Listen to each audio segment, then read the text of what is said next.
I would use the word transformative.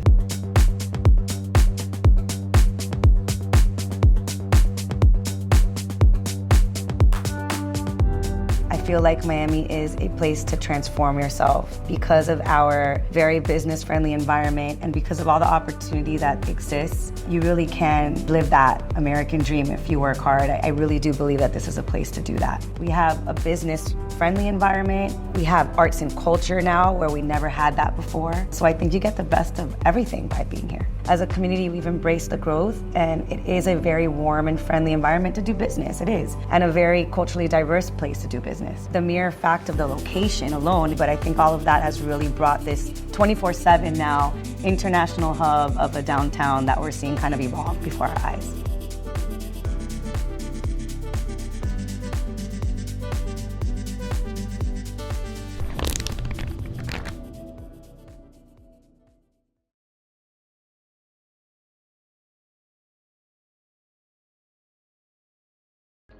I'm Sep Niakan, founder and broker of Blackbook Properties and founder of condoblackbook.com.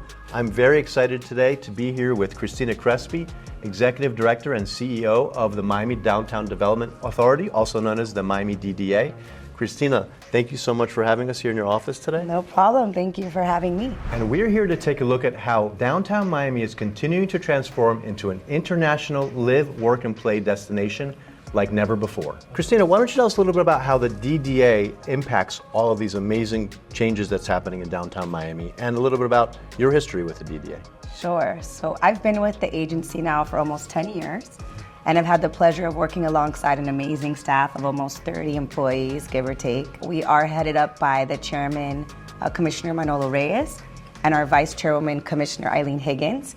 And our goal is to ensure the economic health and vitality of downtown Miami. And so we do everything from market downtown Miami globally as an international hub for business. We also support our residential community through quality of life initiatives and safe and clean initiatives, working with our police department. And then we also do our business incentive program to not only support our small businesses and incentivize new businesses coming into downtown Miami, but also to attract business from all different sectors, whether entertainment, film, finance, and technology. And so we support all of those initiatives through our 15-member board of directors in partnership with the city of Miami. Amazing, amazing. And you are from a multi-generational Miami family, right? You guys have been around here a long time. I know your grandmother. Tell us a little bit about what makes this personal for you. Sure, I'm born and raised here. I was born on Miami Beach. My parents came from Cuba and Venezuela, and so lived here all my life, and raising my family here. I have a huge connection to this community. I think it's such a culturally diverse place, and I do believe that the local community really does support locals and also embrace the newbies that are coming into our community to be able to ensure that everybody's thriving together. And I think that what we're seeing change here is, yes, we are this melting pot community, but we're really seeing the culture aspect kind of merge together and creating this really real sense of place for people. And so for me, it's special to not only ensure that our city is thriving, both infrastructure-wise, right, and foreseeing into the future, but to be able to support so that my children and your children can have the same, but if not better experience that we had growing up here. And so it's a very special, magical place to be. Speaking of the demographics, this is such a unique multicultural city, unlike any other in the U.S., really, and any other in the world. What is the DDA doing considering that demographic and that uniqueness about Miami? So back in the time during the recession, I think it's really interesting how the DDA board really wrapped their head around helping to fill these newly developed condos, which you experienced, right? I think you and your family probably moved here in that time. And so they really targeted the millennials, right? And that demographic. And so now through time and through the research that we've done, we're seeing that those millennials all got married, most like us, right? Had children and are raising their families here. And so our organization really shifted from a marketing, traditional economic development agency to really supporting the needs and the quality of life of the resident community as well. And so we do intertwine business, community, the live, work, play aspect, and invest, right, into our mission now as our population has evolved into real family, community-driven environment. What do you see as the watershed moment or moments that shifted the trajectory of downtown in the past 10, 20 years? I think that the investment by the development community to really look at this and have a sense of place here, the arts and culture community coming together. We have, within the last 10 years now, our Science Museum moved into downtown Miami. The Perez Art Museum is here in downtown Miami, all around our regional park, which is Bayfront Park and now Museum Park. And we have seen that development both on the county, city, and public side, really working with the private side to make this a real live, work, play, invest environment where you can have your business here, also live here, and not have to, drive around in a car. You got a great transportation system with the free Metro Mover. And so I think that working together with government, the private sector really has created these developments that really offer all the amenities needed in a thriving city. And so we're seeing all of that come together and merging that art and culture aspect and making sure that there are things to do after you leave work, right? But I think all of that has really brought this 24/7 now international hub of a downtown that we're seeing kind of evolve before our eyes. How do you see Miami 21? We're going way back now, right? Yeah.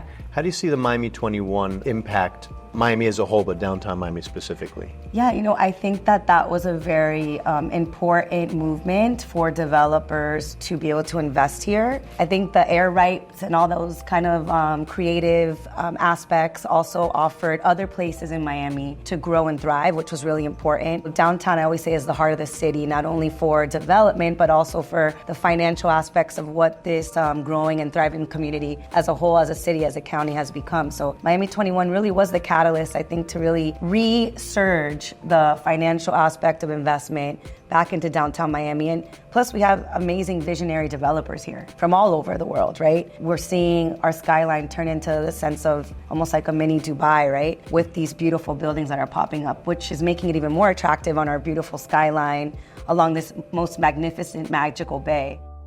Speaking of that, what are the infrastructure projects that you're most excited about that are going to take downtown Miami to the next phase of growth? For sure, the underline, right? We have opened up the next phase of the underline. The phase in Brickell is completed. That was a very needed amenity in a very dense area of downtown, which is Brickell. We also have the Signature Bridge, which is going to fix our major traffic connector, right, through 395, coming up before our eyes, although it's a little bit of a headache for most of us that live down here, right? Looking towards the future, that'll be a very big game changer for the flow of traffic east and west. And it's providing an amenity that's much needed in that area, which is the underdeck, which will be a linear park that will connect what is now Overtown community into downtown and eventually into our Baywalk, which I'm very excited about. We've been working on the Baywalk now probably for the good of 10 years. The city has passed design standards so that we can contiguously walk from Brickell into downtown and Edgewater along the bay, not necessarily need our cars, we can use our legs, right? And so I'm really excited about all those projects, not to mention the Brightline train coming into downtown and the recent announcement of Tri-Rail connecting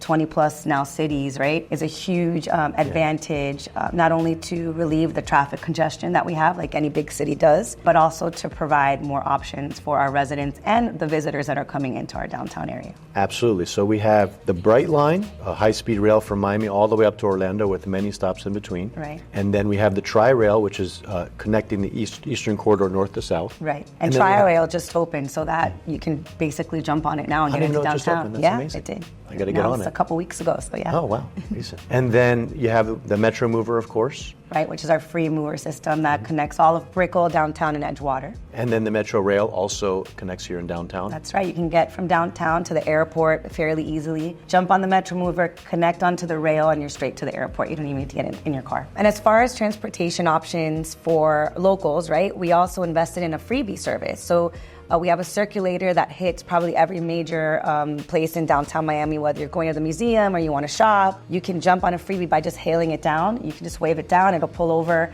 and take you to where you want to go. And so I think that that's been another great amenity to get around quicker in downtown. But just one more added amenity that we thought was important to offer not only the locals, but those visiting here. Amazing. And the kids love it too. Yeah, the kids love it. And then are there any plans, everyone who moves to Miami, there's a lot of conveniences to living in downtown, but of course people always want an easy way to get to the beach. Of course. Well, being a beach girl and that I grew up there, I selfishly want that too, because that's where all my family lives. And so, yeah, you're seeing the county finally move forward with the SMART plan, which our north-south, east-west connections are now funded. But that will be a major future development that will be a game changer for our not only downtowners, but those that also work on the beach, right? We have a huge population that may live on the west side of town and then work on the east side of town, whether you work at a hotel or a restaurant and whatnot. Right now we do have the bus service and the trolley service, but we do need a quicker means to get over that bridge, which will hopefully be fixed with the signature bridge. But in addition to that, the SMART plan is moving forward. And we're very excited about what that means for our community and the growth of our community. So all those things, of course, accessibility and transportation, public transportation are amazing for creating both a business-friendly and a resident-friendly environment. What else can you think of that's up and coming or recently launched that makes being in downtown Miami more resident-friendly in general? Sure. So Miami World Center, one of the big developments that has come online in the recent year, has many different retail options now that we didn't have before in that area of town. And it's beautiful, very walkable, amenities galore, right? You got a Lucky Strike, bowling alley. For us that have kids, what a great option That's to have. That's the first thing I thought of when you first started talking about it. And I think that's really neat. You got Brickell City Center as well, with a bunch of different retail shops and different kind of forms of restaurants that have come in there as well. And also family-friendly amenities like Putt Shack, or you can go play miniature golf indoors. You're seeing a lot of these multi-use developments come online all fairly recently that has really provided these additional amenities that we needed in downtown, right? Because if you live here, you want to be able to walk to, let's say, even a grocery store. So now we have Publix up in that northern part of downtown area that we didn't have before. Like we have Whole Foods down here in downtown proper. So that is very exciting to be able to have those options that you don't need to, get in a car and go up to Aventura to go to the mall anymore. We have all these options right here in downtown Miami. And so those make me excited, along with the growth of our cultural institutions, right? And the schools that are coming online as well. That's very much needed now with the growth of families and children in the area. We help to expand Southside Elementary into a middle school, which is going to be opening this coming year. And then also Brickell opened as a high school, which we very much needed. The work of the DDA has very much been to help support those infrastructure needs, knowing that we do have this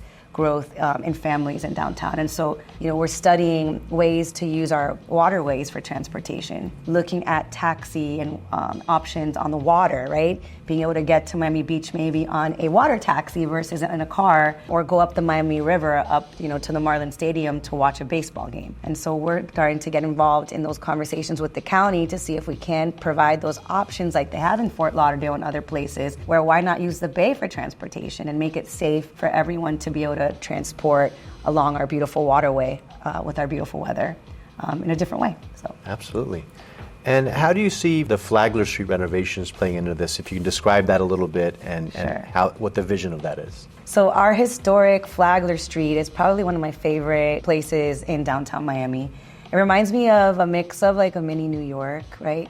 We have our historic buildings, different developers in the time came from different places. And so that was the first street that was created in downtown by Henry Flagler. It's where the train came up at the time and caused all the development that we see now. I mean, it all came through there. So when the city and the county got involved in wanting to renovate that street in coordination with the property owners, it really has been a game changer for the area. I know the sidewalks were very narrow. You couldn't really walk around there. The buildings are older. A lot of adaptive reuse of historical buildings will be taking place because of this renovation of the project. And so we're now starting to see this transformative future for this street now that the project is through 3 of its phases. So we have A through C open. You can walk along the street and along the sidewalk fairly easily. We've been activating it with music. If you ever are in the area on Thursdays or Saturdays after 5, we have street stages that comes out and performs. And we have some really unique adaptive reuse of historic properties like Julia and Henry's, which is our eatery in downtown with over 25 restaurants. So that has been a huge option for many that are either commuting here or living here to be able to come down and enjoy not only the music and culture scene, but really enjoy our historic street that had been desolate for so long. We have police officers 24/7 there that are monitoring, patrolling. We're about to install security cameras as well to make it more safe. Over 30 security cameras in the area that the police will monitor. And so with that street renovation came all these other infrastructure improvements, not only on the safety side, but on the business side. And so our business incentive program that we're working towards is really going to focus on retail, right, to plug in stores on those empty storefronts to really finish programming that street. And so for the next 5 years, you'll see the DDA get involved in those type of initiatives as well. Amazing. And speaking of restaurants, what's your favorite spot? Oh gosh, that's hard. I have a couple. I love Julia and Henry's because you have so many options, right? So that's always a great place if you want to just have a quick bite and chat. But I would say high end, I'd go to Novikov. It's one of my favorite places in downtown and it has a beautiful view if you can sit outside. And then also Soya y Pomodoro. I love that Italian restaurant. That's an OG. That's been around for a long time. It's been around for a long time and it's in a beautiful historic building and it has its own character and you feel like you're kind of in another place even though you're right here in downtown Miami. And I think those will be my top three. You know, I think that there's so many beautiful options. There's Jaguar Sun too, which local guys from Miami opened up and also have invested in a lot of bars as well. And that's another great spot to eat at. If you haven't, they're expanding as well. So that's one of those I think will probably be my top 3, 4. Awesome. So what are your favorite restaurants? I really like, if you want to kind of make a day of it, the Perez Art Museum has the restaurant Verde, which has a gorgeous bay view. So that's a favorite, and the food is really good quality. Also, sort of an original favorite in downtown is Ceviche 305. Of course, classic. It's been a long time, maybe 15 years ago that they opened. Yes. And so that's great ceviche and great Peruvian food. So I actually have a Persian background, and so I'm partial to kebabs. And there's a place called Shish Kebab on Flagler. We typically order from, but it's some really good kebabs. But one of the things that is surprising for a lot of people to hear is downtown Miami has dozens upon dozens of really interesting, good quality restaurants with variety. I mean, not only now there's Julia and Henry's that has a couple dozen right in one location, but as a whole, downtown Miami has a long tradition of having really high quality restaurants.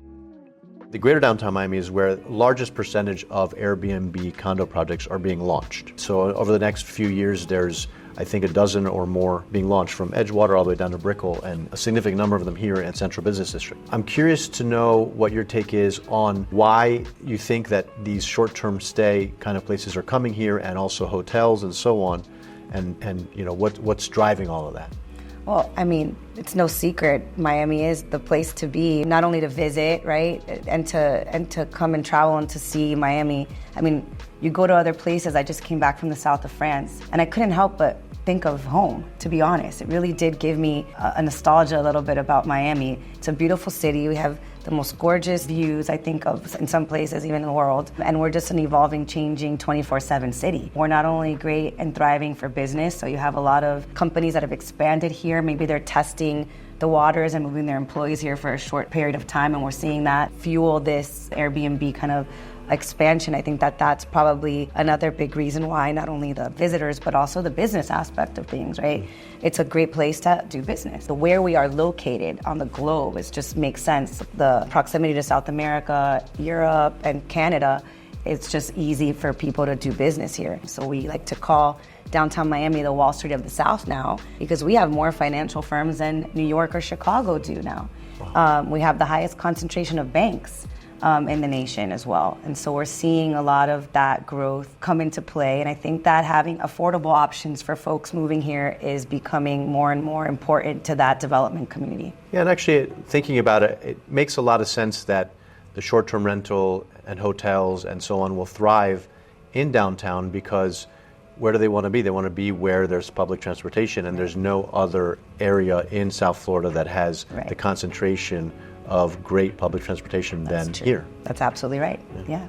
And so, speaking of places to stay, if you were traveling and you didn't live here, in the projects that are coming up, what is the place that you would want to stay the most, that you would look for? For future projects, definitely the Waldorf Astoria.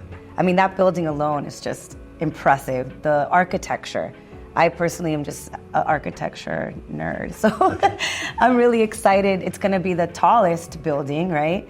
And in a location that I think probably has the most beautiful views of the city. So I would choose the Waldorf Astoria once it's online. It's awe-inspiring. Yeah, it really is. The Gale's beautiful too. We recently went on a tour there. It's a gorgeous, another hotel amenity. condo hotel amenity that has beautiful, finishings, the artwork. I mean, a great location. And that's open. Yeah, and it's open. Yeah, You can that's stay there awesome. now. Aside from the Waldorf, because you can also live in the Waldorf. Yes, they do have that's condo true, that's units true. there. Aside from the Waldorf, which is extraordinary, what would be your next favorite project if you were to actually move into downtown Miami?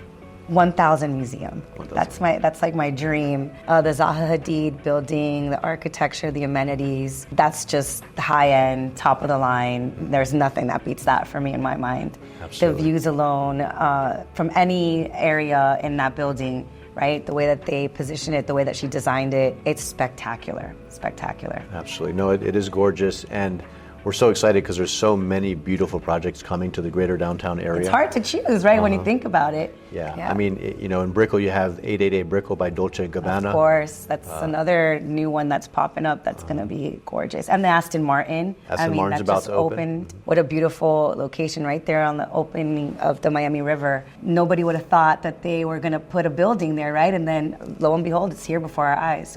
And it's beautiful. And it's absolutely gorgeous. Yes, it is. Everyone wants to know what is attracting businesses coming here at such a rapid clip, other than, of course, the gorgeous weather and the no state income taxes. Right, that's the obvious, right? You get so much more bang for your buck if you move here, business here. But I think that we have a very government-friendly process, right? We have a permit clinic that we open to help businesses as they're moving here go through the process smoother. And so you have the city governments and county governments all at the table with us, trying to make sure that businesses can do their build out quickly and get open within a year. And that's a goal that both mayors have. I think that we have a huge investment in our educational programs, right? There's a lot of great infrastructure that's been done there, as well as investment to ensure that we have great schools. And I think that we need to continue to work on that. People want to move here. They want their kids to go to a nice school, right? Yeah. Also, just the mere fact of the location alone. I mean, to be able to have your office on this beautiful bay, who wouldn't want to be here and have that view? Not to mention the fact that how I was talking before, where it's great to invest here because of the proximity to South America, to Europe, to Canada, to different and other financial institutions. And the culture and the networking here alone, I think that, the DDA gets behind a lot of those type of opportunities to bring people together, not only in the tech community, but in the finance sector. We're now dabbling in the entertainment and film world, and we're promoting the film incentives that the county has established, over $50 million to keep production here. And so I think that all these programs, coupled with the private sector really understanding what it is to be here, has really helped elevate Miami in a unique way. Yeah, I've had conversations recently with a few folks, and their take is that the energy is what drives folks, and the energy that you get in Miami because of the cultural diversity and the unique ways of thinking of all the different kinds of folks that end up here. I think that energy is driving businesses to want to be here. And here, there's nothing. No, there's nothing stale about crevice in Miami that's stale. No, and that was kind of where I was going. The people, right? Not only the local community are embracing the newer people moving here, right? You got organizations like ours that are bringing everybody to the table and giving them a voice to not only connect with each other, but to create business out of those connections. And we're seeing that happen, the networking, the unique way of networking here, right? You can go to a really nice restaurant down the street from your office and have a great dinner and a great conversation. And I think that the people here are really welcoming our newer population and those moving here with open arms instead of being resistant towards it. Of course, you're going to have some of that because our property values have increased and all of that, but that all comes with a growing city.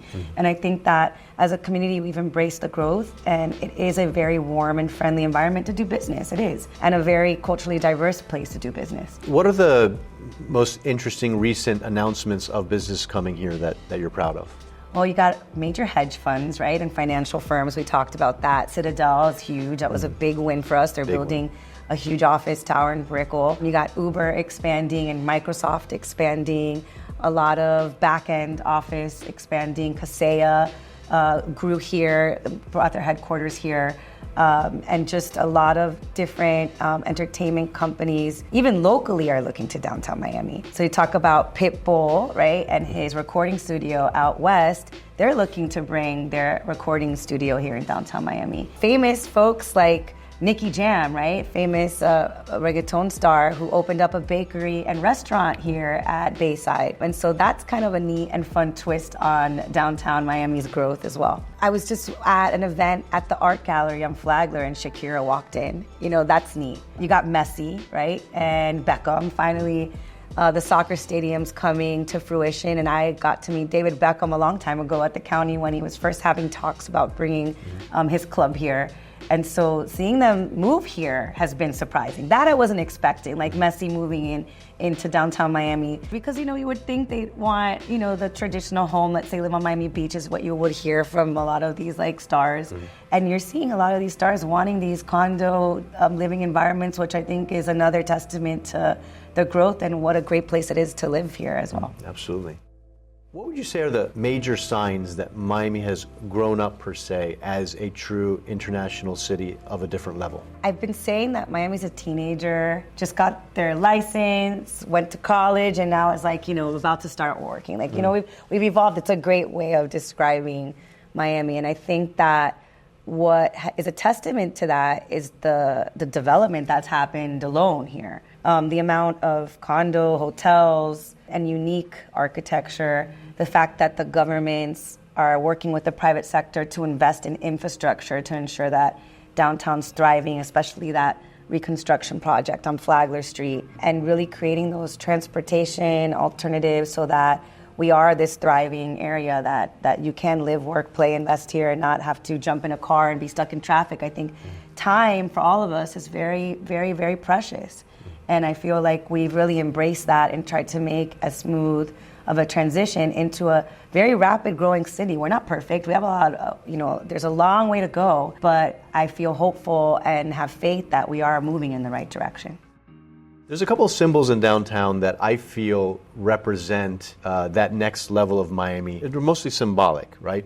First of all, we have the Waldorf Astoria coming, which we've talked about. I mean, to have a brand of that stature in downtown is like a symbol of the new downtown, the new Miami. Yes. On a more fun note, we have a Ferris wheel. Yes. Right? What great cities in the world have Ferris wheels? We have one now. And now we have ours. Have you been on it yet?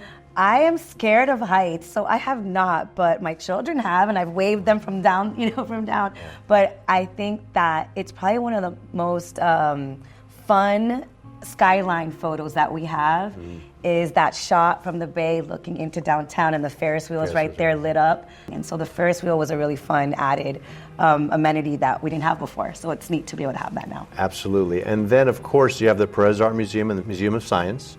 The Perez Art Museum, to have a world-class art museum is key to any city as a stamp of being grown up. What I love about downtown is this new phase of where downtown is going. It's becoming a true destination place where these symbols come together to create a practical environment. In the past, they may have gone to the Kaseya Center and watched a Miami Heat game or gone to a concert, and then they get in their car and they leave.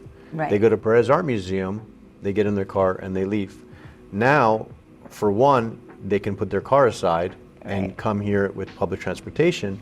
But on top of that, they won't want to leave because now they can walk over to Lucky Strike at the Miami World Center and go play a game of bowling and then walk over. Or go to dinner, where before you couldn't do that, right? We didn't have a lot of options for dinner after a game or before a game, and now we do. So having those options has been a real game changer and very important to the growth as well. Absolutely. And then you have Bayside is upscaling into more luxury. Yeah, they're doing their whole renovation now that's underway, right? Coming in a couple months. So they'll have a whole facelift along Bayside that I think is much needed. And also to help connect our Baywalk. So you can even walk along the bay to Bayside and not necessarily have to walk along Biscayne Boulevard, which is great.